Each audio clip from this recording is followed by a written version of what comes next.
Hi friends, I hope you guys are doing well today and have enjoyed all the ways you got to spend your time today, doing some schoolwork, playing outside. I'm sitting at my house, just finished dinner, listening to the birds sing, and thought I would bring you guys another story. Does that sound good? So I know that we've read the first two stories from this book. The book, remember, its title is Who Counts? And we read the story of the 100 sheep, and we read the story of the 10 coins. So our last story in this book is the story of two sons. And like I said in the first video, all of these stories are stories that Jesus told 2,000 years ago. And they're told kind of in a new way with some pictures to help us understand them.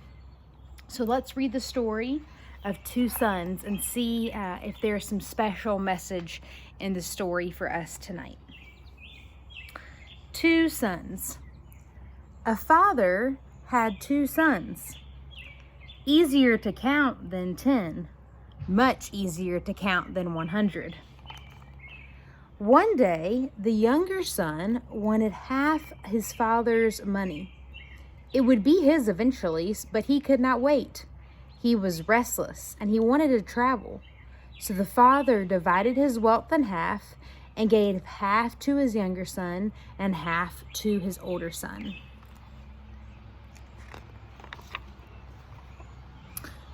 The younger son went to a foreign land.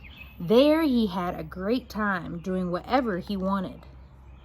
But before long, he had spent all the money and had none left, not even to pay for food. There was no one to share even a crumb of bread with him, as there was little food in the land.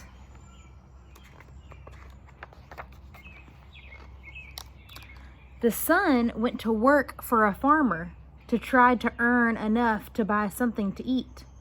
The farmer told him to go and feed the pigs. Even the pods that the pigs ate looked good.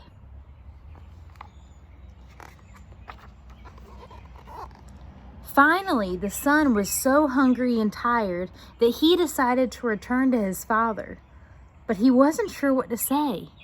How could he tell his father that he had spent all the money? His good pants were torn, his shirt was stained, his fancy shoes had holes. He thought, I will tell my father that I made a big mistake. I will say that I am sorry, and I will offer to work hard to earn money.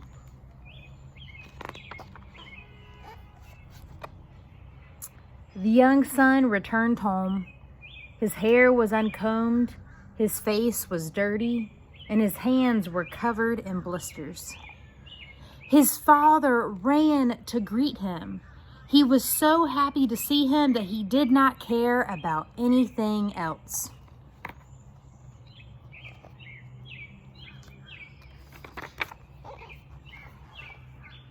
Instead of making his son earn money for clothing and food, he gave him a new coat, new shoes, and even a new ring. Then he invited everyone to his home to celebrate.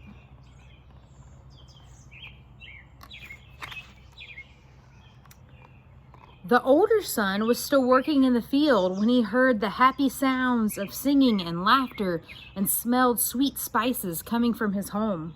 He wondered what was happening. He stopped one of the neighbors who was heading to his house and asked, "What is going on?" The neighbor was surprised by the question.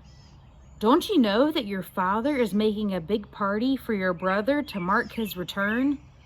The older brother did not know.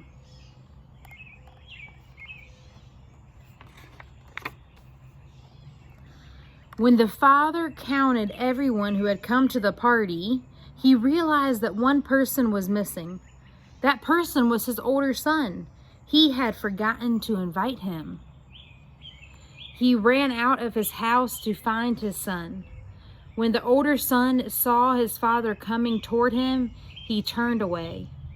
He was sad and angry that no one had come to find him.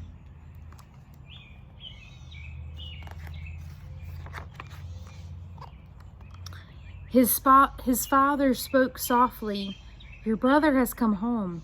I invited all your friends to celebrate with us. You must come and be glad with us." He tried to hug his son, but his son folded his arms across his chest. The older son finally said to his father, "I have been with you all the years that my brother has been away.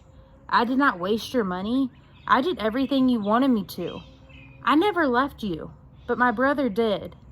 Then you made a big party for him. You never had one for me. You didn't even invite me to his."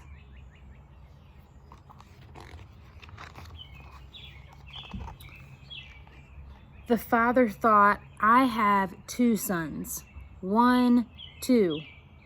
I paid attention to my younger son, but I discounted my older son. I didn't realize that he felt lost." The father took his older son's hand in his own. "Please come and join the party. I love you. All I have is yours. Come and be with me and with your brother." "I have 2 sons," he counted. 1, and he pointed to the house where his younger son was celebrating. He counted 2, and he put his arms around his older son.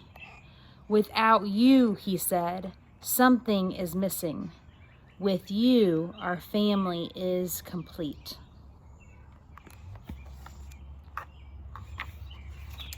And that is the end of that story. So in all of these stories, there is a message that even if one is missing, it is not complete. And as it is with God's love and God's family, even if just one is missing, God's family is not complete. So we as Christians and we as people of faith do everything we can to make sure we invite everyone to be a part of God's love. So I hope you like these stories. I hope you will talk to your family about them, and I hope you have a good night's sleep. And I will send another story next week. Bye.